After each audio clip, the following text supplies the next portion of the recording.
Hello friends, स्वागत है आपका अपना चैनल आ विद्या में। और आज हम इस वीडियो में पढ़ने वाले हैं क्लास 12th का पॉलिटिकल साइंस, जो कि चैप्टर सेकंड है। और इस चैप्टर का नाम है दो ध्रुवीयता का अंत। ये पूरा चैप्टर हम एक ही वीडियो में कम्प्लीटली पढ़ने वाले हैं। बस आप अपना कॉन्सेंट्रेट बना कर रखिएगा और वीडियो को लास्ट तक देखिएगा। और ये जो पिक्चर आप देख रहे हैं, इसका नाम है मिखाइल गोर्बाचेव। इसके बारे में भी आपको जानने को मिलेगा।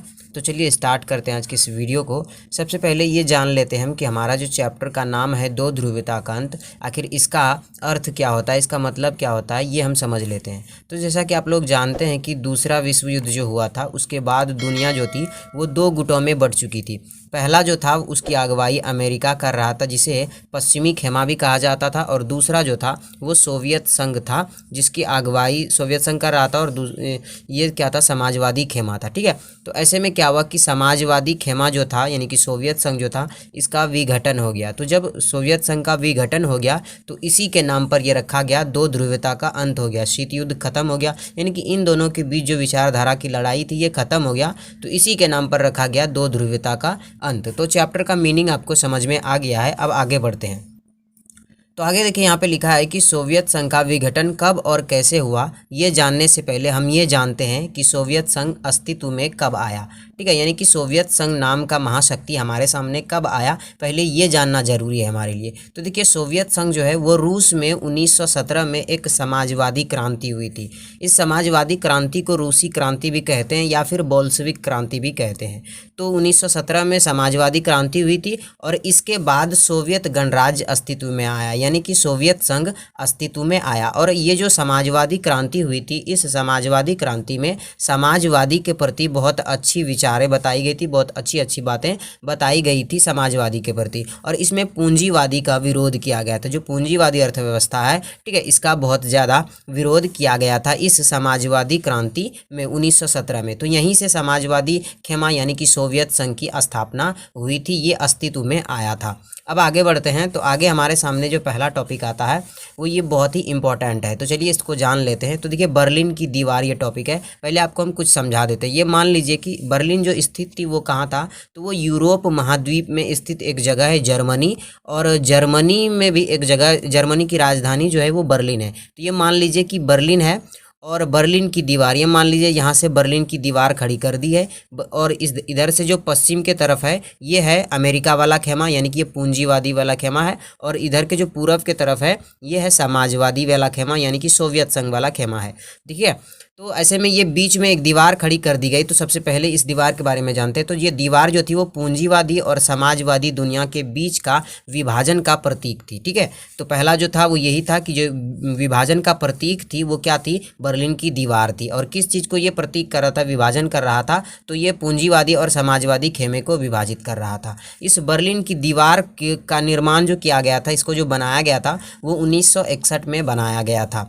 और ये बर्लिन की दीवार जो थी वो पूर्वी बर्लिन के लोगों को पश्चिमी बर्लिन के लोगों से अलग करता था। ठीक है, ये जो बर्लिन की दीवार थी, मान लीजिए कि ये बर्लिन की दीवार है। ठीक है, तो इधर का जो लोग है और इधर का लोग पहले तो साथ में था, लेकिन जब ये दीवार बना दिया गया तो इधर के लोग इधर ही रह गए और इधर के लोग इधर ही रह गए। तो पूर्वी बर्लिन के लोग और पश्चिमी बर्लिन के लोग अलग हो गए। ठीक है, और ये जो दीवार थी, बर्लिन की दीवार, इस दीवार की लंबाई जो थी वो 150 किलोमीटर से भी ज़्यादा लंबाई इसकी थी। ये दीवार 28 वर्ष तक अपनी जगह पर खड़ा रहा था। फिर उसके बाद जनता ने इसे तोड़ करके गिरा दिया गया। तो जनता ने इसे कब तोड़ कर गिराया था, तो 9 नवंबर 1989 को इसे जनता ने तोड़ करके गिरा दिया गया था। उसके बाद आगे है कि शीत युद्ध का सबसे बड़ा प्रतीक था बर्लिन की दीवार। शीत युद्ध का सबसे बड़ा प्रतीक क्या था, तो बर्लिन की दीवार। तो उम्मीद करते हैं कि आपको समझ में आ गया होगा। एक बार आपको बता देते हैं कि इसमें याद आपको क्या रखना है। तो बर्लिन की दीवार जो थी वो क्या प्रतीक करती थी, तो वो प्रतीक करता था विभाजन, यानी कि पूंजीवादी और समाजवादी दुनिया के बीच का विभाजन का प्रतीक थी। उसके बाद इस बर्लिन की दीवार का निर्माण कब किया गया था, तो 1961 में किया गया था। और बर्लिन की दीवार किन लोगों को आपस में विभाजन कर रहा था, तो पूर्वी बर्लिन और पश्चिमी बर्लिन के लोगों को आपस में ये विभाजित कर रहा था। और इस बर्लिन की दीवार की लंबाई कितनी थी, तो 150 किलोमीटर से भी ज़्यादा इसकी लंबाई थी। ये बर्लिन की दीवार कितने दिनों तक खड़ा रहा था, तो ये 28 वर्ष तक खड़ा रहा था। और बर्लिन की दीवार जो थी ये कब गिराई गई थी जनता के द्वारा? तो 9 नवंबर 1989 को इसे जनता ने तोड़ करके गिरा दिया था। और शीत युद्ध का सबसे बड़ा जो प्रतीक माना जाता है, चिन्ह माना जाता है, वो बर्लिन की दीवार को ही माना जाता है। तो ये सारी बातें आप समझ गए हैं। उसके बाद आगे बढ़ते हैं हम। तो आगे वाला टॉपिक हमारे सामने आता है दूसरी दुनिया। ठीक है, तो चलिए दूसरी दुनिया को हम समझ लेते हैं कि क्या है। पहले देखिए यहाँ पे जो लिखा है इसे समझ लें आप। तो पूर्वी यूरोप के देशों को समाजवादी प्रणाली के तर्ज पर ढाला गया था और उन्हें ही समाजवादी खेमा या उद्देश्य या फिर दूसरी दुनिया कहा जाता था। अब यहाँ पर हम समझते हैं थोड़ा सा अच्छे से। ये मान लीजिए कि क्या है, दूसरी दुनिया को हम समझ रहे हैं। तो दूसरे विश्व युद्ध के बाद जो था दुनिया दो गुटों में बढ़ चुकी थी। एक था अमेरिका और दूसरा था सोवियत संघ। ठीक है, ये अमेरिका जो था इसकी विचारधारा जो थी वो पूंजीवादी विचारधारा थी और इसकी विचारधारा जो थी वो समाजवादी विचारधारा थी, दोनों का। तो जो समाजवादी विचारधारा वाला था इसी को क्या कहा जाता था? दूसरी दुनिया कहा जाता था, जो कि पूर्वी यूरोप था। ठीक है, और जो पश्चिमी यूरोप वाला अमेरिका था इसको पहली दुनिया कहा जाता था। ठीक है, तो पहली दुनिया और दूसरी दुनिया आप समझ गए कि दूसरी दुनिया और पहली दुनिया किसे कहा जाता था। अगर एग्जाम में ये आपसे पूछा जाता है तो बहुत ही अच्छे तरीके से आप इसे बता सकते हैं। अब आगे टॉपिक हमारे सामने आता है सोवियत संघ, जिसे हम यूएसएसआर कहते हैं। ठीक है, तो देखिए सोवियत संघ की जो स्थापना हुई वो 1917 में हुई और रूस में एक बोल्शेविक क्रांति हुई थी। ठीक है, तो इसी से क्या हुआ कि सोवियत संघ की स्थापना हुई। सोवियत संघ यानी कि यूएसएसआर का अगर पूरा नाम अगर आपसे पूछा जाए तो इसका पूरा नाम है समाजवादी सोवियत गणराज्य संघ। ठीक है, समाजवादी सोवियत गणराज्य संघ। एक बार मेरे साथ बोलिए आप, समाजवादी सोवियत गणराज्य सोवियत संघ का पूरा नाम है। अब इसका यूएसएसआर जो है इसका फुल फॉर्म पूछा जाता है एग्जाम में। ये मोस्ट इंपॉर्टेंट क्वेश्चन है, हर बार एग्जाम में ये पूछ ही लिया जाता है। तो इसे आप मेरे साथ बोलिए, आपको याद हो जाएगा, 2-3 बार पढ़िए। तो union of Soviet socialist Republic. ठीक है, union of Soviet socialist Republic, union of Soviet socialist Republic, ये याद कर लीजिए, ये बहुत ही इंपॉर्टेंट है। तो यूएसएसआर का फुल फॉर्म है, ये अस्तित्व में आया। अब आगे बढ़ते हैं। तो सोवियत संघ में कुल मिलाकर 15 गणराज्य यानी कि 15 देशों को मिला करके सोवियत संघ का निर्माण किया गया था। यानी कि सोवियत संघ जो बनाया गया था 1917 में समाजवादी विचारधारा पर। ठीक है, तो उस समय 15 देशों ने मिल करके इस सोवियत संघ की स्थापना की थी। उसके बाद सोवियत संघ का निर्माण गरीबों के हितों के लिए किया गया था। यानी कि सोवियत संघ का जो निर्माण किया गया था उसका जो उद्देश्य था, उसका जो लक्ष्य था वो ये था कि जो गरीब हैं उनके हितों की रक्षा करने के लिए इस सोवियत संघ का यानी कि समाजवादी खेमे की स्थापना की गई थी। इसको ध्यान में यानी कि गरीबों के हितों को ध्यान में रखते हुए किया गया था। और समाजवाद और साम्यवाद, देखिए यहाँ पे समाजवाद और साम्यवाद जो आपके क्लास 12th में दिया हुआ है ये एक जैसा ही दिया हुआ है। ठीक है, यहाँ पे लेकिन अगर आप आगे पॉलिटिकल साइंस पढ़ेंगे तो आपको समाजवाद और साम्यवाद दोनों अलग अलग दिखेगा। ठीक है, लेकिन 12th में दोनों को एक ही दिखाया गया है। तो ये इसीलिए यहाँ पे हर जगह पे दोनों चीज़ें लिखा हुआ होता है, कहीं समाजवाद कहीं साम्यवाद। तो समाजवाद और साम्यवाद विचारधारा के अनुसार बनाया गया था। तो सोवियत संघ में जो विचारधारा थी वो कौन सी थी? वो समाजवादी विचारधारा थी। और जो अमेरिका था वहाँ पर कौन सी विचारधारा थी? वहाँ पर पूंजीवादी विचारधारा थी। अब आगे आता है कि सोवियत प्रणाली। तो सोवियत प्रणाली की कुछ डिफिनेशन है, ये शायद आपको समझ में नहीं आएगा, पहले एक बार देख लेते हैं। तो देखिए सोवियत संघ में समाजवादी समाज के निर्माण के लिए केंद्रीकृत योजना, राज्य के नियंत्रण पर आधारित और समाजवादी दल द्वारा निर्देशित व्यवस्था सोवियत प्रणाली कहती है। तो ये किताबी लैंग्वेज था, आपको समझ में नहीं आया होगा, हम अब अपनी लैंग्वेज में इसे समझते हैं। तो देखिए सोवियत प्रणाली वह व्यवस्था है या सोवियत प्रणाली एक ऐसी व्यवस्था है जिसके अंतर्गत सोवियत संघ ने अपना बहुत ही तेजी के साथ विकास किया। तो इसी को हम क्या कहते हैं? सोवियत प्रणाली कहते हैं। तो सोवियत प्रणाली क्या है? आप समझ गए कि सोवियत प्रणाली एक ऐसी व्यवस्था है या विचारधारा है जिसके अंतर्गत सोवियत संघ ने अपना विकास बहुत ही तेजी के साथ किया। ठीक है, तो इसी को सोवियत प्रणाली कहते हैं। अब हम सोवियत प्रणाली के बारे में जान चुके हैं, अब आगे बढ़ते हैं। तो आगे हमारे सामने टॉपिक आता है सोवियत प्रणाली की विशेषता। सोवियत प्रणाली में क्या क्या विशेषताएं थी, क्या क्या इनके गुण थे, तो इनके गुण के बारे में जानते हैं। सोवियत प्रणाली जो थी वो पूंजीवादी व्यवस्था और का विरोध करती थी। यानी कि अमेरिकी जो खेमा था, यानी कि जो पश्चिमी खेमा था जिसकी अगुवाई अमेरिका कर रहा था, उसमें कौन सी विचारधारा थी? तो पूंजीवादी विचारधारा थी। तो पूंजीवादी विचारधारा का ये क्या करता था? विरोध करता था। उसके बाद दूसरा साम्यवाद या समाजवाद के आदर्शों से प्रेरित था, लेकिन समाजवाद जो था उसका ये क्या करता था? आदर्श करता था, आदर करता था। उसके बाद आता है कि कम्युनिस्ट पार्टी का दबदबा। यहाँ पर कम्युनिस्ट पार्टी जो थी उसका बहुत ज़्यादा दबदबा था। सोवियत संघ बात करें तो सोवियत संघ जो था वो क्या था? एक समाजवादी गुट था, और समाजवादी गुट में कम्युनिस्ट पार्टी, एक ही पार्टी थी जिसका नाम था कम्युनिस्ट पार्टी, और इसी का यहाँ पर ज़्यादातर दबदबा था। उसके बाद आगे बढ़ते हैं तो आगे आता है सोवियत प्रणाली में नियोजित अर्थव्यवस्था। सोवियत प्रणाली में व्यवस्था जो बनाई गई थी वो एक नियोजित व्यवस्था बनाई गई थी। यहाँ पर न्यूनतम जीवन स्तर था, यानी कि जीवन स्तर जो था यहाँ के लोगों का वो बहुत अच्छा था, और यहाँ पर बहुत ही कम लोग ऐसे थे जिनके पास रोजगार नहीं था। हर किसी के पास अपना अपना कुछ न कुछ रोजगार था, यानी कि बेरोजगारी जो थी वो बहुत ही कम थी। तो ये थी सोवियत प्रणाली की विशेषता। और भी सोवियत प्रणाली की विशेषता है वो भी जानते हैं। तो देखिए आगे है कि उन्नत संचार प्रणाली। यहाँ पर संचार प्रणाली जो थी वो बहुत ही अच्छी थी, अद्भुत थी। उसके बाद आगे है कि मिल्कियत का मुख्य रूप राज्य का स्वामित्व, यानी कि किसी भी चीज़ पर अधिकार जो होता था वो सरकार का होता था। मान लीजिए कोई उद्योग है तो उस पर उद्योग पर अधिकार जो होगा वो सरकार का होगा, यानी कि सरकार अगर उसको परमिशन देता है वो उद्योग लगाने का तो लगा सकता है। ठीक है, तो कह सकते हैं किसी भी चीज़ पर जो स्वामित्व होता था, मिल्कियत अधिकार जो होता था वो किसी सरकार का होता था, सॉरी जो वहाँ का सरकार होता था उसी का उस पर अधिकार होता था।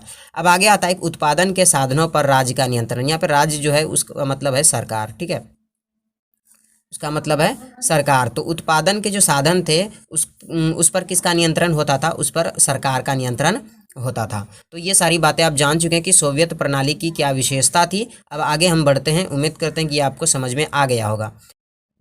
अब अगला टॉपिक हमारे सामने आता है मिखाइल गोर्बाचेव। तो मिखाइल गोर्बाचेव ने कुछ सुधार की मुहिम चलाई थी, कुछ नीतियां चलाई थी सोवियत संघ में। ठीक है, जिसकी फ़ोटो आपको शुरू में दिखाए थे, तो उसी ने क्या किया था, कुछ मुहिम चलाई थी सोवियत संघ में, और उसकी जो मुहिम थी वो उल्टी पड़ गई थी, यानी कि सोवियत संघ का विकास नहीं हो पाया था। और फिर ये मिखाइल गोर्बाचेव की नीति जो थी वो सोवियत संघ के विघटन का कारण बन गई थी। तो चलिए जानते हैं क्या हुआ था कि 1980 के दशक में मिखाइल गोर्बाचेव थे वो क्या हुए कि कम्युनिस्ट पार्टी जो थी उसका ये अध्यक्ष बना, और कम्युनिस्ट पार्टी के अध्यक्ष होते हुए इन्होंने ये सोचा कि जो सोवियत संघ है उसका जो अर्थव्यवस्था है वो अमेरिका के मुकाबले उसकी अर्थव्यवस्था नीचे गिर रही थी।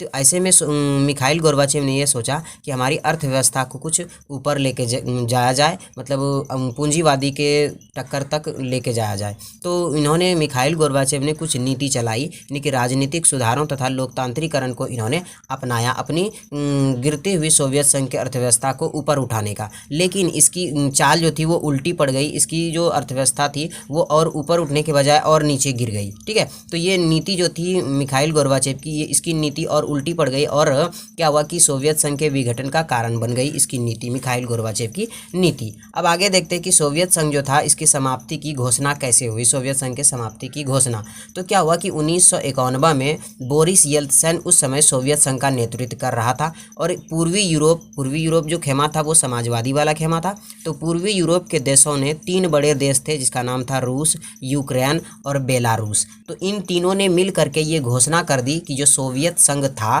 ठीक है, जो कि समाजवादी खेमा था, उसकी अब समाप्ति हो चुकी है। इन्होंने ये घोषणा कर दी कि सोवियत संघ अब नहीं रहा। ठीक है, तो ऐसे में जब नहीं रहा तो ये जो 15 देशों को मिला करके सोवियत संघ की स्थापना की गई थी, तो ये 15 देश क्या करने लगे, अलग होने लगे इस सोवियत संघ से, क्योंकि सोवियत संघ ही नहीं रहा तो अब ये शामिल किस में रहेगा, तो ये अलग होने लगे, और इन्होंने एक अपना मतलब देश बनाया जो कि स्वतंत्र देश बनाया। तो ये था सोवियत संघ के समाप्ति की घोषणा। उम्मीद करते हैं कि आपको समझ में आ गया होगा। उसके बाद आगे बढ़ते हैं, तो आगे हमारे सामने आता है सोवियत संघ जो था उसमें कम्युनिस्ट पार्टी का शासन था, और इस कम्युनिस्ट पार्टी में क्या कमियां थी ये हम जानेंगे, इनके कमियों के बारे में। तो देखिए सोवियत संघ में कम्युनिस्ट पार्टी में बहुत ज़्यादा वर्षों तक शासन किया, लगभग 70 साल तक यहाँ पर इन्होंने शासन किया था।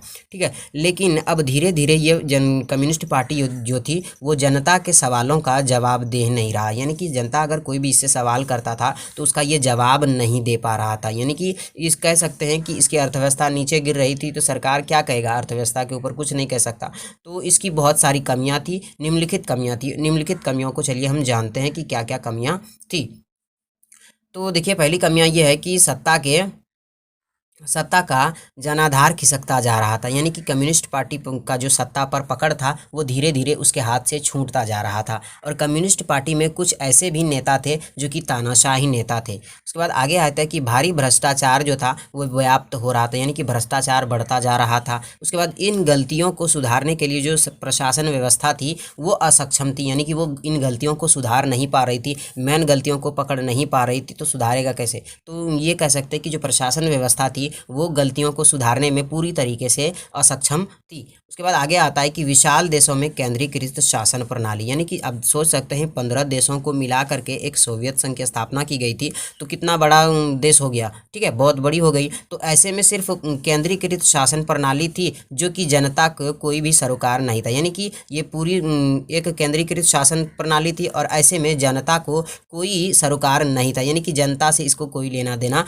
कह सकते हैं नहीं था। तो ये था इसकी कमियां, और भी कमियां हैं तो उसे हम जान लेते हैं। तो देखिए कमियां जो थी वो ये था कि कम्युनिस्ट पार्टी के अधिकारियों को आम नागरिकों से ज़्यादा विशेष अधिकार मिले हुए थे, यानी कि मान लीजिए कि कोई, ये मान लीजिए ए है और ये कोई कम्युनिस्ट पार्टी का नेता है, ठीक है, ये क्या है, नेता नेता है, और ये बी है, ये कोई आम नागरिक है, आम नागरिक है। तो ऐसे में अगर दोनों से कोई एक गलती हो जाता है, मान लीजिए कोई गलती कर दिया दोनों ने, तो ये जो ए था यानी कि जो नेता था इसको उस चीज़ का दंड जो है वो बहुत कम मिलेगा या तो ना के बराबर मिलेगा। और लेकिन जो कोई नागरिक है इसी से वही गलती हुआ है तो इसको जो है उस चीज़ का दंड जो है वो मिलेगा, ठीक है। तो ये था मतलब कम्युनिस्ट पार्टी और उस वहाँ के नागरिकों की क्या कह सकते हैं विभाजन, यानी कि दोनों में कुछ अलग अलग प्रकार के छूट दिए हुए थे, जो कि कम्युनिस्ट पार्टी जो थी उसके अधिकारियों को कुछ ज़्यादा अधिकार दे दिया था, लेकिन आम नागरिक जो थे उस अधिकार से उन्हें वंचित रखा गया था, उसको दूर ही रखा गया था।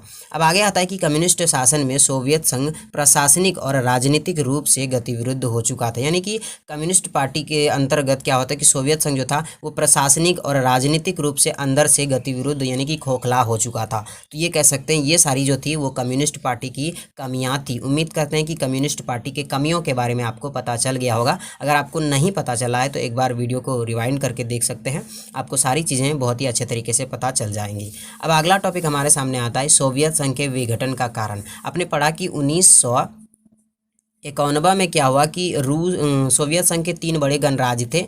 कौन कौन सा था? पहला था रूस, और दूसरा था यूक्रेन, और तीसरा था बेलारूस। तो इन तीनों ने मिल करके ये घोषणा कर दी कि सोवियत संघ जो था वो अब समाप्त हो गया, सोवियत संघ नहीं रहा। तो इसके मेन मकसद क्या था, यानी कि सोवियत संघ का जो विघटन हुआ, समाप्त हुआ, वो आखिर कैसे हुआ, उनका कारण हम जानेंगे। तो चलिए कारण जानते हैं। तो देखिए, नागरिकों की राजनीतिक और धार्मिक आकांक्षाओं को पूरा ना कर पाना, यानी कि जो सोवियत संघ था वो धीरे धीरे नागरिकों की, जनता की जो राजनीतिक ज़रूरतें थी, जो आर्थिक ज़रूरतें थी, इन सब को क्या करने लगा, वो पूरा नहीं कर पाने लगा, ठीक है। तो इस वजह से इसकी क्या हुए, लोग पसंद नहीं करने लगे सोवियत संघ में रहना। उसके बाद आगे आता है कि सोवियत प्रणाली पर नौकरशाही का शिकंजा। तो धीरे धीरे यहाँ पर सोवियत संघ पर क्या था कि नौकरशाही का शिकंजा कसता जा रहा था, और कम्युनिस्ट पार्टी जो थी वो धीरे धीरे यहाँ पर अपना शासन प्रणाली जो थी वो बहुत बुरी तरीके से कर रही थी, ठीक है। उस आगे आता है कि सोवियत संघ में अपना पैसा और संसाधन पूर्वी यूरोप में अधिक लगाया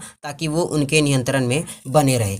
सपोज जैसे मानिए ये पूर्वी यूरोप है, ठीक है, और यहाँ पर ये जो पूर्वी यूरोप है ये सोवियत संघ में मिला हुआ है। तो सोवियत संघ को ये लगता था कि अगर हम इसको पैसा या संसाधन नहीं देंगे तो ये लोग, ये देश जो पूर्वी देश हैं, ये क्या हो जाएंगे, सोवियत संघ को छोड़ करके बाहर चले जाएंगे, ठीक है। तो इस वजह से सोवियत संघ अपना ज़्यादातर संसाधन और पैसा जो था वो पूर्वी यूरोप में लगाया, और इधर बाकी के देशों में इन्होंने ध्यान नहीं दिया, और इस वजह से सोवियत संघ का विघटन हो गया। अब देखिए कि लोगों को गलत जानकारी दी गई। जब लोग पूछते थे कि सोवियत संघ ने कितना विकास किया, पूंजीवादी के मुकाबले में सोवियत संघ आगे है या पीछे है, तो लोगों को ये जानकारी दी जाती थी कि सोवियत संघ जो है वो विकास कर रहा है। लेकिन वास्तव में देखा जाए तो सोवियत संघ उस समय इसकी अर्थव्यवस्था जो थी वो नीचे गिर रही थी। तो ये सारी थी सोवियत संघ के विघटन के परिणाम।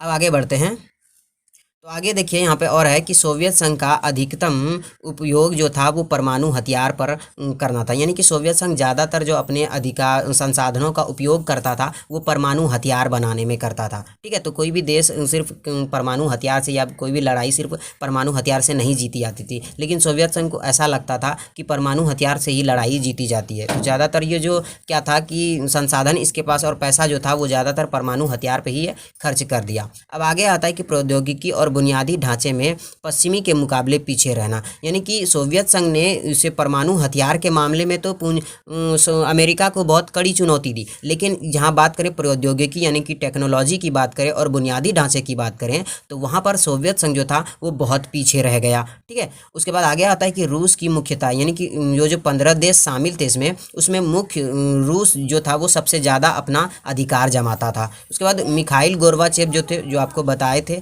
तो मिखाइल गोर्बाचेव की सुधार की गई नीति। अब अगला टॉपिक हमारे सामने है कि सोवियत संघ के विघटन के परिणाम, यानी कि जब सोवियत संघ का विघटन हो गया तो उसके बाद हमें क्या क्या देखने को मिला ये हम जानेंगे इस टॉपिक में।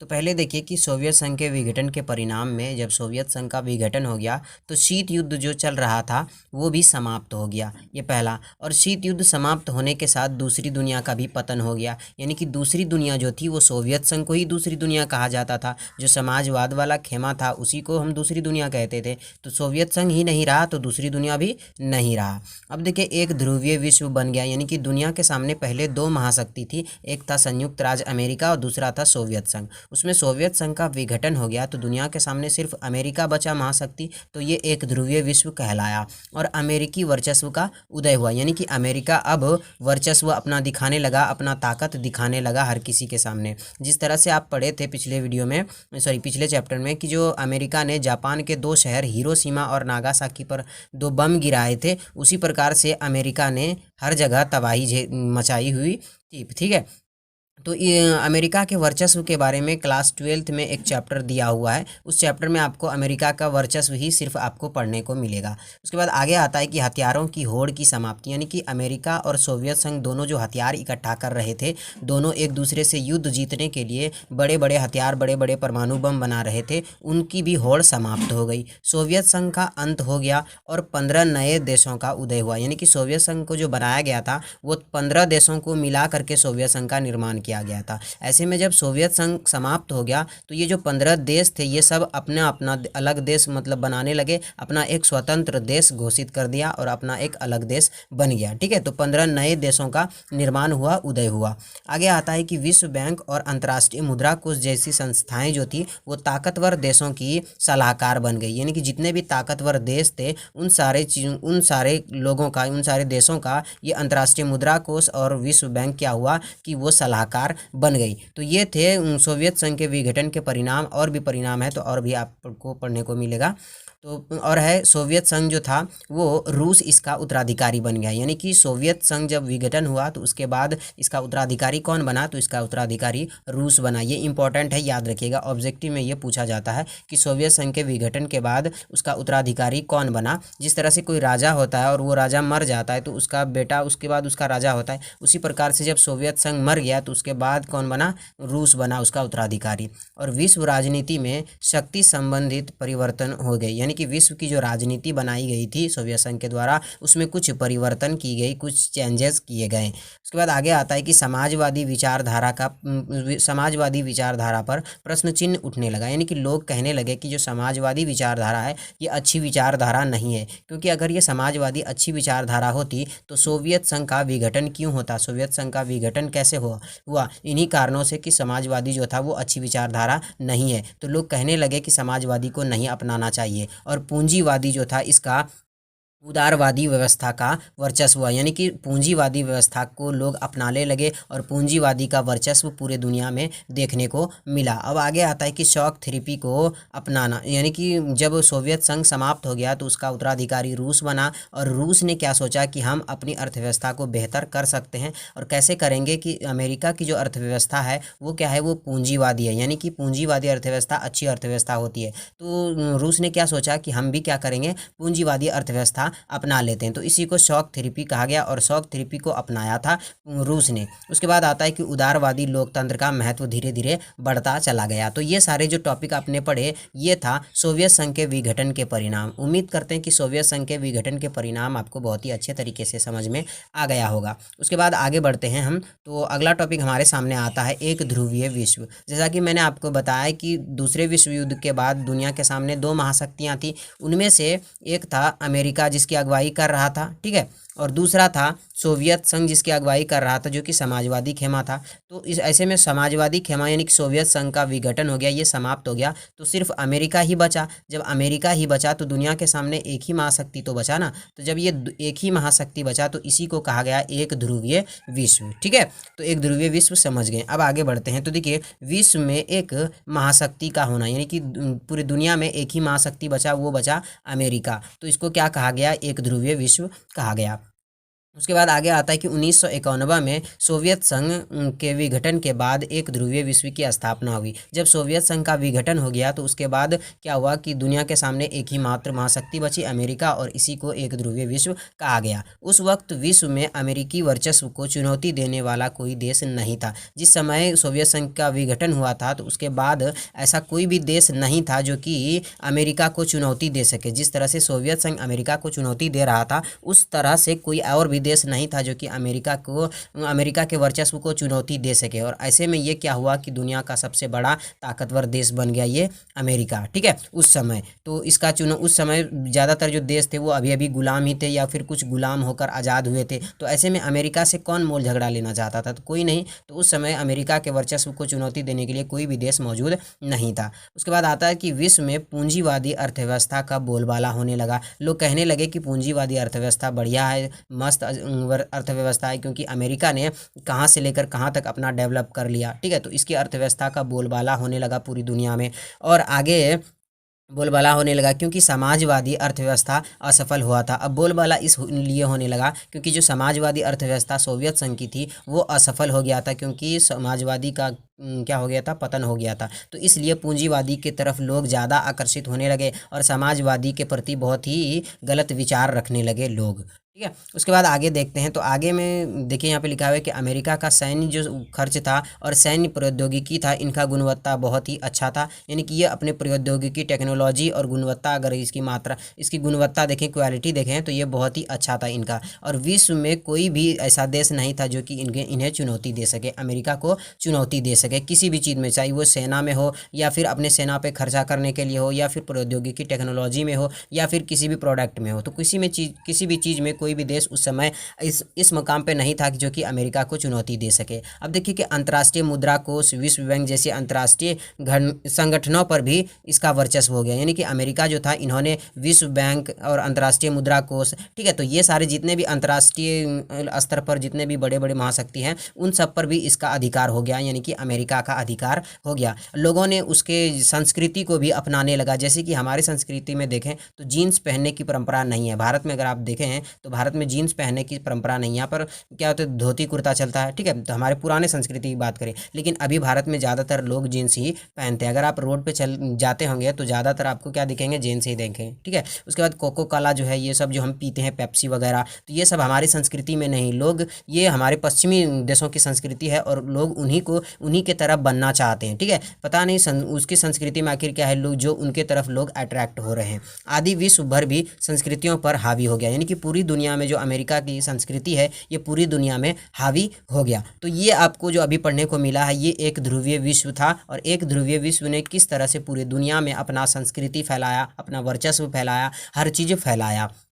तो उम्मीद करते हैं कि ये वाला टॉपिक भी आपको बहुत ही अच्छे तरीके से समझ में आ गया होगा। अब आता है कि हथियारों की होड़। जिस तरह से सोवियत संघ और अमेरिका दोनों महाशक्तियों ने हथियारों की होड़ लगा रखी थी, यानी कि अमेरिका अपना क्या करता था? हथियार बनाता था, बड़ घातक हथियार, और उसी तरह से सोवियत संघ भी घातक हथियार बनाता, परमाणु बम बनाता था, ठीक है। तो दोनों में हथियारों की जो होड़ लगी हुई थी वो क्या थी? तो देखिए अमेरिका, सोवियत संघ जो था, इन्होंने हथियारों की होड़ में अमेरिका को कड़ी टक्कर दी। यानी कि हथियार बनाने में सोवियत संघ जो था इन्होंने अमेरिका को टक्कर दी, बहुत ज़्यादा कड़ी टक्कर दी, और इसमें अमेरिका को इन्होंने हरा भी दिया, ठीक है। लेकिन परंतु बात अगर करें हम औद्योगिकी की या फिर बुनियादी ढांचे की, तो ऐसे में सोवियत संघ जो था वो बहुत पीछे रह गया। सोवियत संघ ने इस सारे मुकाम पर अमेरिका को चुनौती नहीं दे पाया, अमेरिका को नहीं हरा पाया, और ऐसे में अमेरिका जो यानी कि पूंजीवादी अर्थव्यवस्था था वो ऊपर चला गया और समाजवादी नीचे चला गया। तो इसके कारण जो थे वो आपको पढ़ने को मिले हैं।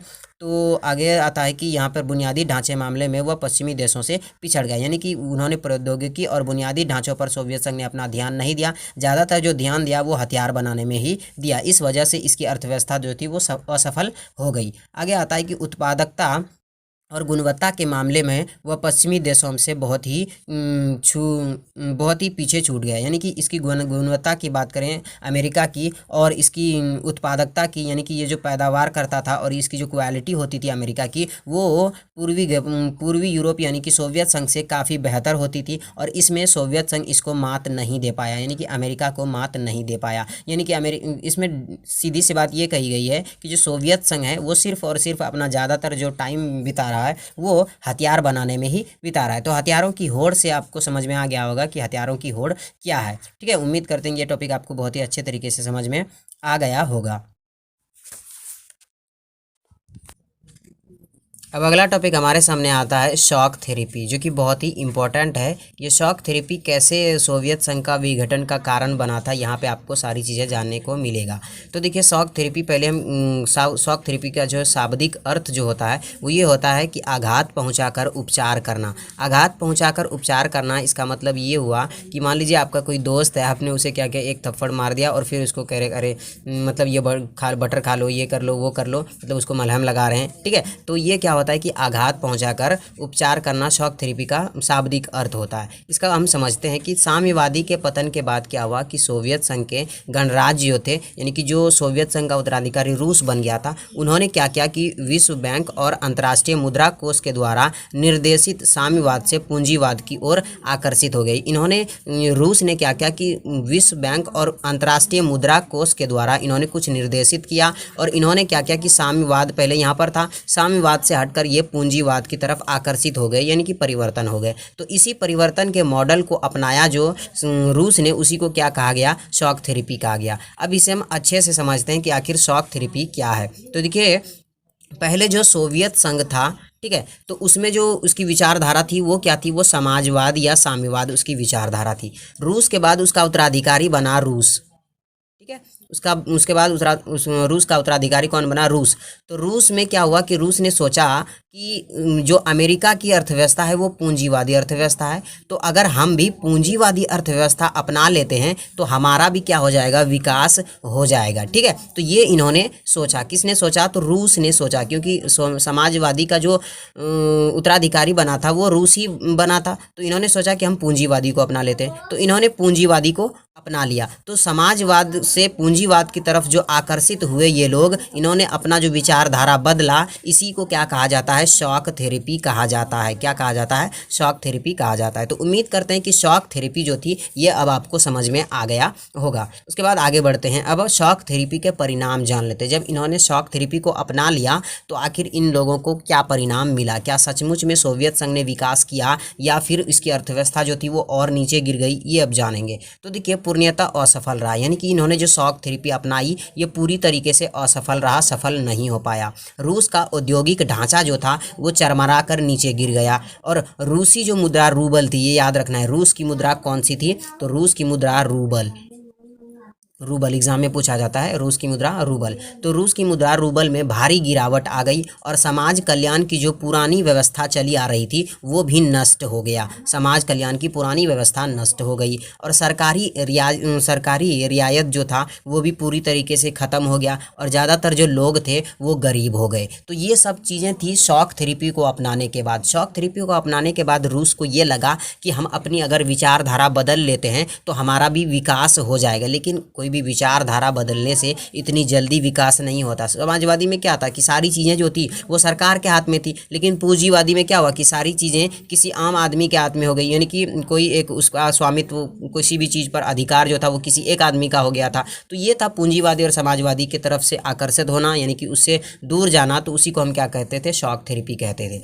शॉक थेरेपी के परिणाम भी अब आपको समझ में आ गया होगा। उसके बाद और हुआ कि 90% लोग जो उन्होंने अपना निजी जो कंपनियां थी, उद्योग था, वो निजी हाथों में बेच दी, निजी कंपनियों को बेच दी औने पौने दामों में। यानी कि जो भी उसको दाम दिया गया, मान लीजिए कि ये कोई आदमी है और उसके पास कोई कंपनी है और ये कोई खरीदने वाला है, तो बोला कि ठीक है तुम दो मुझे कंपनी, तुमको मैं पैसा दूंगा। तो इन लोगों को पैसे की बहुत ज़्यादा ज़रूरत थी, तो जो भी ये पैसा देता था उसी में इनको कंपनी बेच दी जाती थी। तो इस प्रकार से क्या हुआ कि औने पौने दामों में जो दाम मिला उन्हीं दामों में इसको कंपनियाँ बेच दी गई। इसमें क्या हुआ कि आर्थिक जो थी वो विषमताएं बढ़ गई, यानी कि पैसों की बहुत ज़्यादा तंगी हो गई। जो खाद्यान्न था, यानी कि खाने की चीज़ें नहीं मिलने लगी, खाद्यान्न संकट आ गया। ठीक है, माफिया वर्ग यानी कि गुंडा, डकैत, चोर कह सकते हैं, ये सारी चीज़ें जो थी वो उभर कर सामने आ गई। तो ये था शॉक थेरेपी को अपनाने का परिणाम। शॉक थेरेपी को अपनाया इसलिए गया था कि सोवियत संघ जो था, यानी कि रूस जो था, वो अब विकास करेगा अमेरिका के तरह। लेकिन क्या हुआ कि उनकी अर्थव्यवस्था जो थी वो और नीचे गिर गई। ठीक है, तो ये शॉक थेरेपी के परिणाम, ये बहुत ही इंपॉर्टेंट है, एग्जाम में पूछा जाता है शॉक थेरेपी के परिणाम। अब आगे आता है कि गरीब और अमीर के बीच में तीखा फर्क हो गया था, बहुत ही ज़्यादा विभाजन हो गया था। ठीक है, और जो कमज़ोर संसद था वो कमज़ोर हो गया और राष्ट्रपति को अधिक शक्ति मिल गई। ठीक है, और राष्ट्रपति जो था इस पर अधिक शक्ति मिल गया और राष्ट्रपति शासन लागू हो गया। तो इस प्रकार से जो इन्होंने शॉक थेरेपी को अपनाया था, किस लिए, सोवियत संघ में कुछ विकास करने के लिए, लेकिन शॉक थेरेपी ने क्या क्या कि इसकी अर्थव्यवस्था को और नीचे लाकर रख दिया। ठीक है, तो ये शॉक थेरेपी, उम्मीद करते हैं कि आपको सारी चीज़ें समझ में आ गई होगी कि शॉक थेरेपी क्या है और शॉक थेरेपी को अपनाने के बाद क्या परिणाम मिला रूस को।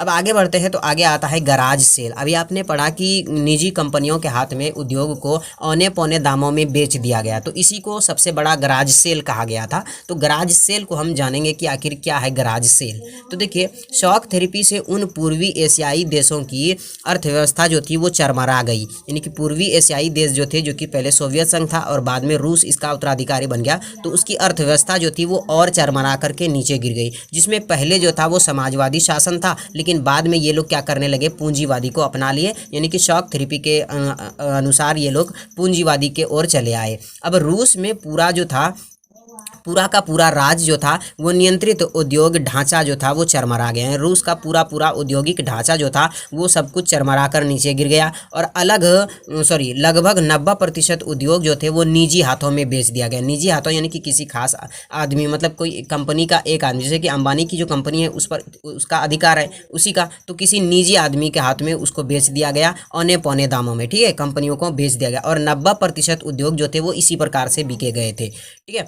उसके बाद आगे आता है कि औद्योगिक ढांचा का ये जो पुनर्निर्माण हो चुका था और सरकार द्वारा निर्देशित उद्योग नीति के बजाय बाजार की कीमतों कर रही थी, यानी कि सरकार ने कुछ खरीद फरोख्त करने के लिए कुछ नियम बनाए थे, लेकिन वो नियम जो थी वो सरकार तय नहीं कर रही थी, बल्कि वो जो था वो बाजार के लोग तय कर रहे थे, यानी कि बाजार की ताकतें उनका नियम तय कर रही थी। और इससे क्या हुआ कि इतिहास का सबसे बड़ा गराज सेल कहा गया। तो गराज सेल क्या था ये आप समझ गए कि शॉक थेरेपी को जब अपनाया गया तो पूर्वी देशों की अर्थव्यवस्था नीचे गिर गई, क्योंकि उन्होंने पहले समाजवाद को अपनाया था और बाद में क्या हुआ कि पूंजीवादी को अपनाया। तो इस प्रकार से जो कंपनियां थी लोगों ने औने पौने दामों में बेचनी शुरू कर दी, क्योंकि उसके पास आर्थिक स्थिति बहुत ही गंभीर हो चुकी थी। ठीक है, और उनके पास खाद्यान्न संकट आ गया था, माफिया वर्ग उभर गया। तो ये सारी चीज़ें होने के बाद क्या हुआ कि गराज सेल जैसी हालत उत्पन्न हो गई। तो गराज सेल आपको उम्मीद करते हैं कि समझ में आ गया होगा। अब देखिए कि गराज सेल जैसी हालत उत्पन्न होने का कारण,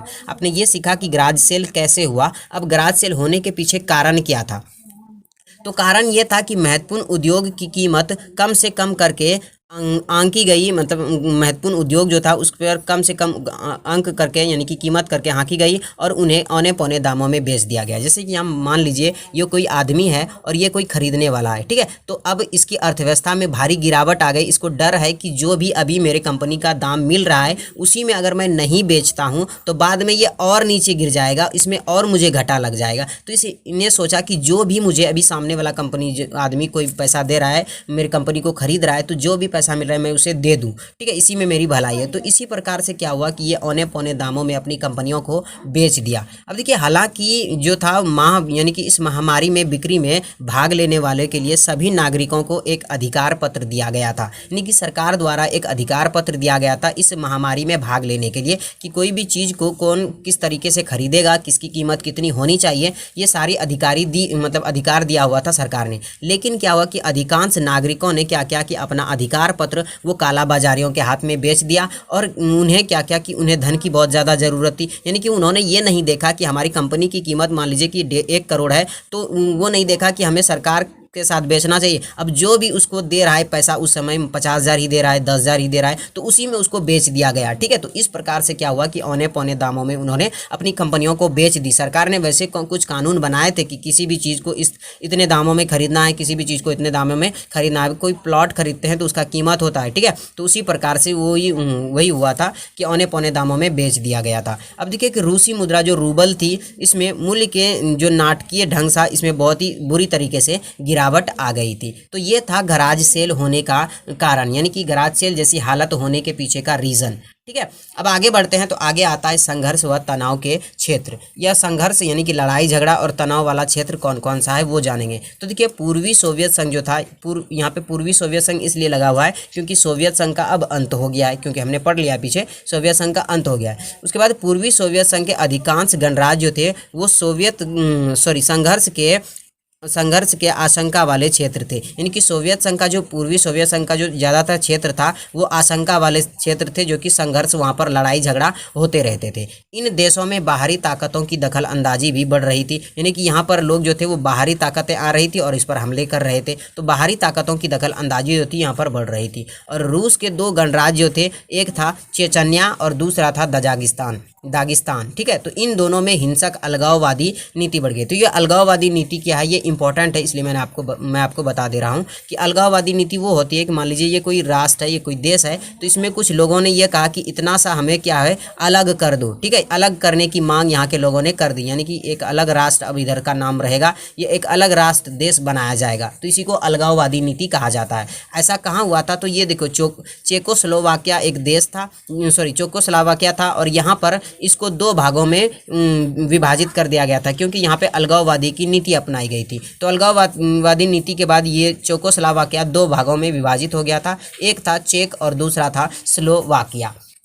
तो आप जान चुके कि जो संघर्ष व तनाव के क्षेत्र थे वो किस प्रकार से बट गए थे। तो चेकोस्लोवाकिया 2 भागों में बट गया था, एक था चेक और दूसरा था स्लोवाकिया, इन 2 भागों में बट गया था। तो संघर्ष व तनाव के क्षेत्र आपको समझ में आ गया है। अब आता है मध्य एशिया, ये बहुत ही इंपॉर्टेंट है, इसे आप जानना बहुत ही अच्छे तरीके से देखिएगा, ध्यान से इसे समझिएगा। देखिए मध्य एशिया क्या है, तो मध्य एशिया के जो तजाकिस्तान है, इसमें 10 वर्ष तक यानी 2001 तक जो था यहाँ पे गृह युद्ध चलता रहा, ठीक है। गृह युद्ध जो अपने देश के अंदर ही युद्ध चलता है उसे गृह युद्ध कहते हैं। तो अजरबैजान, आर्मेनिया, यूक्रेन और किर्गिस्तान, जर्जिया में भी गृह युद्ध जैसी स्थिति थी, यानी कि सिर्फ यहाँ पर तजाकिस्तान में नहीं बाकी इन देशों में भी क्या था कि गृह युद्ध जैसी स्थिति बनी हुई थी। और मध्य एशिया गणराज्यों में पेट्रोल के विशाल भंडार थे, यानी कि जो मध्य एशिया थे यहाँ पर पेट्रोल का बहुत बड़ा भंडार है, विशाल भंडार है। तो इसी कारण से यह क्षेत्र जो था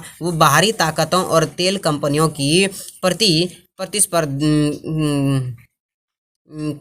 की प्रतिस्पर्धा का अखाड़ा भी बन चुका था, यानी कि ये लोग जो लड़ रहे थे वो इस पेट्रोल खदान के लिए लड़ रहे थे। सभी देश आपस में क्या कर रहे थे, ये विशाल पेट्रोल खदान जो था इसको लेकर इसको हासिल करने के लिए ये लोग क्या कर रहे थे, आपस में लड़ रहे थे। तो ये मध्य एशिया थी, यहाँ पर 10 वर्ष यानी कि मध्य तजाकिस्तान में 10 वर्ष तक गृह युद्ध चला था, सिर्फ आपको यही बात याद रखना है। और यहाँ पर क्या था कि पेट्रोल खदान था और इसको हासिल करने के लिए ये लोग क्या कर रहे थे, अपने में लड़ाई कर रहे थे। उसके बाद आगे आता है हमारे सामने टॉपिक कि पूर्व साम्यवादी देश और भारत, यानी कि ऐसा कह सकते हैं कि समाजवादी और भारत, ठीक है। तो समाजवादी या सोवियत संघ या भारत। तो देखिए पूर्व समाजवादी देशों के साथ भारत के संबंध जो थे वो अच्छे थे, यानी कि सोवियत संघ के साथ भारत के संबंध जो थे वो बहुत अच्छे थे। और ये क्वेश्चन पूछा जाता है एग्जाम में कि भारत के संबंध कैसे थे सोवियत संघ के साथ। तो दोनों का सपना जो था वो बहुध्रुवीय विश्व का, यानी कि भारत का और सोवियत संघ का ये सपना था कि हम क्या करें, सोवियत संघ ने और भारत ने ये सोचा था कि हम पूरे दुनिया को क्या करेंगे कि बहुध्रुवीय विश्व के रूप में दिखाएंगे। बहुध्रुवीय यानी कि दो ध्रुवीय विश्व था, एक था सोवियत संघ और दूसरा अमेरिका, यही दो महाशक्ति थी। लेकिन ये कहता था कि हम सब देशों को एक महाशक्ति इतना ताकतवर बनाएंगे, ये इन दोनों का मानना था, भारत का और सोवियत संघ का। और 2001 में भारत और रूस द्वारा 80% द्विपक्षीय समझौता पर हस्ताक्षर हुआ और भारत जो था वो रूस हथियारों की खरीदारी करता था। यानी कि 2001 में 80% जो कुछ समझौते हुए थे इन दोनों के बीच, और ये समझौता हुआ था कि भारत जो है वो हथियार अगर खरीदेगा तो वो रूस की हथियार खरीदेगा, यानी कि सोवियत संघ से ही खरीदेगा। ये पूर्वी सोवियत संघ यानी कि अभी जो है वो रूस बन गया है। उसके बाद रूस से तेल का आयात होता था, यानी कि भारत जो तेल खरीद, क्योंकि इसके बाद पेट्रोल नहीं है तो ये तेल जो खरीदता है वो रूस से खरीदता, ठीक है। उसके बाद ये समझौता हुआ था। उसके बाद आगे है कि परमाणविक योजना तथा अंतर्राष्ट्रीय योजना में रूसी मदद, यानी कि जितना भी परमाणविक योजना होगा, अंतर्राष्ट्रीय योजना होगा, उसमें ये रूस क्या करेगा, मदद करेगा। तो ये थे रूस और भारत के संबंध। ऐसा भी कह सकते हैं रूस और भारत के संबंध, या समाजवादी देश यानी पूर्वी समाजवादी देश और भारत के संबंध, या फिर पूर्वी सोवियत संघ और भारत के संबंध। ऐसा भी तीनों में से कोई एक टॉपिक आपसे पूछा जाता है।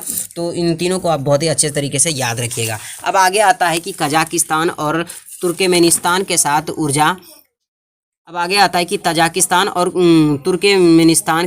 ऊर्जा आयात बढ़ाने की कोशिश। इन दोनों के साथ क्या क्या कि ऊर्जा आयात जो था इसको बढ़ाने की कोशिश की गई। उसके बाद गोवा में क्या हुआ, ये दोनों जो है ये वही से टॉपिक है।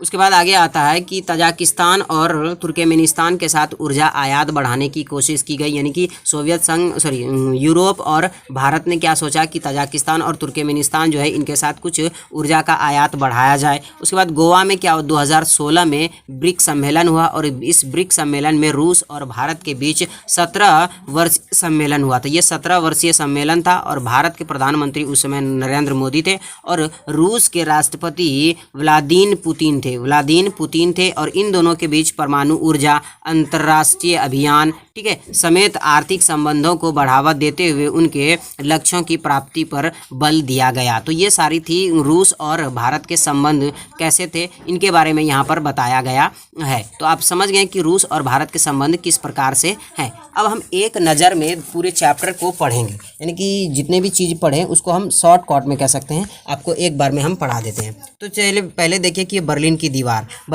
दीवार जो थी वो 1961 में इसे बनाया गया था और इसकी जो ऊंचाई थी वो कितनी थी, तो इसकी लंबाई जो थी वो 150 किलोमीटर थी और बर्लिन की दीवार 28 वर्ष तक खड़ा रहा था। तो ये सारी बातें आपको याद रखना है। और ये बर्लिन की दीवार विभाजन का प्रतीक थी और ये कहाँ पर बनाया गया था, तो ये यूरोप महाद्वीप में स्थित एक जर्मनी देश है और जर्मनी की राजधानी बर्लिन है, तो वहीं पर इस बर्लिन की दीवार को बनाया गया था। अब आगे बढ़ते हैं। तो आगे हमारा आता है कि दूसरी दुनिया के देश उसको कहा जाता था जो कि समाजवादी खेमा था। समाजवादी खेमा कौन था, तो सोवियत संघ था। सोवियत संघ को दूसरी दुनिया कहा जाता था। अब आगे बढ़ते हैं। तो आगे आता है सोवियत संघ यानी कि USSR। तो सोवियत संघ जो था इसको क्या कहा जाता, सोवियत संघ की स्थापना कब हुई थी, तो सोवियत संघ की स्थापना 1917 में हुई थी। रूस में एक बोल्शेविक क्रांति हुई थी और इस बोल्शेविक क्रांति के में ही सोवियत संघ की स्थापना हुई थी और इसमें पूंजीवादी का विरोध किया गया था, ठीक है। और USSR का पूरा नाम यानी कि फुल फॉर्म अगर आपसे पूछा जाए तो USSR का फुल फॉर्म क्या होता है, union of Soviet socialist Republic, यह याद रखिएगा। उसके बाद आगे आता है सोवियत प्रणाली। सोवियत प्रणाली क्या थी, सोवियत प्रणाली की मदद से सोवियत संघ ने अपना विकास बहुत ही तेजी रफ्तार से किया था, उसी को सोवियत प्रणाली कहा जाता है। और सोवियत प्रणाली की विशेषता क्या थी, तो सोवियत प्रणाली में एक ही पार्टी का शासन था, कम्युनिस्ट पार्टी का शासन था। यहाँ पर ज़्यादातर लोग जो होते थे वो गरीब नहीं होते थे, बल्कि ये मतलब मध्यवर्गीय लोग होते थे, सभी के पास पास रोजगार होता था। ठीक है, तो ये सारी थी। उसके बाद आगे आता है मिखाइल गोर्बाचेव। मिखाइल गोर्बाचेव 1980 में क्या हुए थे कि कम्युनिस्ट पार्टी के अध्यक्ष बने थे और इन्होंने ये सोचा था कि जो हमारी अर्थव्यवस्था है, समाजवादी अर्थव्यवस्था है, ये नीचे गिर रही है, तो इसमें कुछ सुधार चलाने की मुहिम चलाई थी। लेकिन मिखाइल गोर्बाचेव की जो नीति थी वो धीरे धीरे क्या हुई, उल्टी पड़ गई और सोवियत संघ के विघटन का कारण बन गई थी मिखाइल गोर्बाचेव की नीति। उसके बाद आगे बढ़ते हैं तो आगे आता है कि सोवियत संघ में कम्युनिस्ट पार्टी का शासन। सोवियत संघ में कम्युनिस्ट पार्टी ने 70 साल तक हुकूमत किया था, लेकिन अब ये जनता के सवालों का जवाब नहीं दे पा रही थी, तो ये था। उसके बाद आगे आता है कि सोवियत संघ समाप्ति की घोषणा। सोवियत संघ की समाप्ति की घोषणा जो होती वो 1951 में हुई थी और सोवियत संघ के 3 बड़े गणराज्य थे, रूस, यूक्रेन और बेलारूस। इन तीनों ने मिल करके इसकी घोषणा कर दी गई थी कि सोवियत संघ जो था वो अब समाप्त हो गया है, सोवियत संघ अब नहीं रहा। अब आगे आता है कि सोवियत संघ के विघटन का कारण। सोवियत संघ जो था इसका विघटन होने के पीछे क्या कारण थे कि सोवियत संघ ने ज़्यादातर जो अपना ध्यान दिया वो सिर्फ हथियार बनाने में ध्यान दिया और बाकी जो प्रौद्योगिकी और बुनियादी ढांचा है वहाँ पर इन्होंने अपना ध्यान नहीं दिया। तो इस वजह से और इसके बहुत सारे कारण हैं क्योंकि जिस वजह से सोवियत संघ का विघटन हुआ है। अब देखिए सोवियत संघ के विघटन के परिणाम। सोवियत संघ का जब विघटन हुआ तो उसके बाद क्या हुआ, तो जो शीत युद्ध चल रहा था वो समाप्त हो गया, दूसरी दुनिया जो था वो समाप्त हो गया। ठीक है, और इन दोनों के बीच जो हथियारों की होड़ चल रही थी वो भी समाप्त हो गया। तो ये सारी चीज़ें कह सकते हैं कि सोवियत संघ के परिणाम थे। एक ध्रुवीय विश्व। एक ध्रुवीय विश्व वो था कि जब एक सोवियत संघ का विघटन हो गया तो उसके बाद सिर्फ अमेरिका ही महाशक्ति बचा, तो ऐसे में जो अमेरिका महाशक्ति बचा उसी को एक ध्रुवीय विश्व कहा गया। तो ये एक ध्रुवीय विश्व भी आप समझ गए। उसके बाद आगे बढ़ते हैं तो आगे आता है शॉक थेरेपी। शॉक थेरेपी ये था कि समाजवादी खेमा जो था सोवियत संघ, जब उसका विघटन हो गया तो इसका उत्तराधिकारी कौन बना, इसका उत्तराधिकारी रूस बना। और रूस ने क्या किया कि समाजवादी को छोड़ करके पूंजीवादी को अपना लिया। तो जब ये इन्होंने पूंजीवादी को अपनाया और परिवर्तन किया अपना अर्थव्यवस्था, इसी को शॉक थेरेपी कहा जाता है। अब शॉक थेरेपी के परिणाम, शॉक थेरेपी को अपनाने के बाद क्या हुआ, इसकी अर्थव्यवस्था जो थी वो और नीचे गिरी, यानी कि रूस का जो बुनियादी ढांचा था और भी चरमरा कर नीचे गिर गया, यानी कि कोई भी काम नहीं। जिस वजह से इन्होंने शॉक थेरेपी अपनाया था वो उल्टी पड़ गई और भी इसका मतलब बुनियादी ढांचा, इसका उद्योग जो था वो औने पौने दामों में खत्म हो गया, इसका पूरा जो ढांचा था वो ही खत्म हो गया। उसके बाद आगे आता है हथियारों की होड़ की कीमत, यानी कि इन्होंने सोवियत संघ ने हथियारों की होड़ तो बहुत ज़्यादा की थी, अमेरिका को हथियार बनाने में बहुत बड़ी चुनौती दी थी, लेकिन बुनियादी ढांचे में ये क्या था कि पीछे रह गया था। उसके बाद आता है गराज सेल। गराज सेल वो है कि जैसे कि अमेरिका ने क्या किया, गराज सेल वो है कि सोवियत संघ में जो भी निजी कंपनियां थी, जो भी कंपनियां थी सरकार के पास, तो वो सारी कंपनियां औने पौने दामों में निजी आदमी के हाथों में बेच दी गई। तो इसी को क्या कहा गया, गराज सेल कहा गया। उसके बाद पूर्व समाजवादी देश और भारत के संबंध। जो पूर्वी समाजवादी देश था उसमें भारत के क्या संबंध थे, तो इन दोनों के बीच में बहुत ही अच्छे संबंध रहे हैं। पुराने ज़माने से ही इन दोनों के बीच बहुत ही अच्छे संबंध रहे हैं। और फिर क्या हुआ कि 2016 में एक ब्रिक्स सम्मेलन हुआ था, उस ब्रिक्स सम्मेलन में परमाणु हथियार था और भी बहुत सारे इसमें संधियां की गई थी। और इसमें यह वादा किया था कि भारत जो है जो भी हथियार खरीदेगा वो रूस के साथ ही खरीदेगा। मध्य एशिया में यह था कि मध्य एशिया में कुछ ऐसे देश थे जहां पर गृह युद्ध बहुत दिनों तक चला था। तो मध्य एशिया में ऐसे कुछ देश थे जो कि गृह युद्ध यहाँ पर बहुत ज़्यादा दिनों तक चला था। और चेतन्या और तजाकिस्तान ऐसे थे जो कि ये बाद में 2 गुटों में यानी कि 2 देशों में बट गया था। यहाँ पर एक अलगाववादी नीति चलाई गई थी। तो यहाँ से ये वीडियो समाप्त होता है। अगर वीडियो पसंद आए तो प्लीज़ वीडियो को लाइक कीजिए और चैनल पर पहली बार आए तो सब्सक्राइब कीजिए, क्योंकि बहुत ही मेहनत लगती है एक वीडियो बनाने में। उम्मीद करते हैं कि वीडियो आपको पसंद आई होगी। अपना कॉमेंट ज़रूर लिखिएगा कि आखिर आपको ये वीडियो कैसी लगी।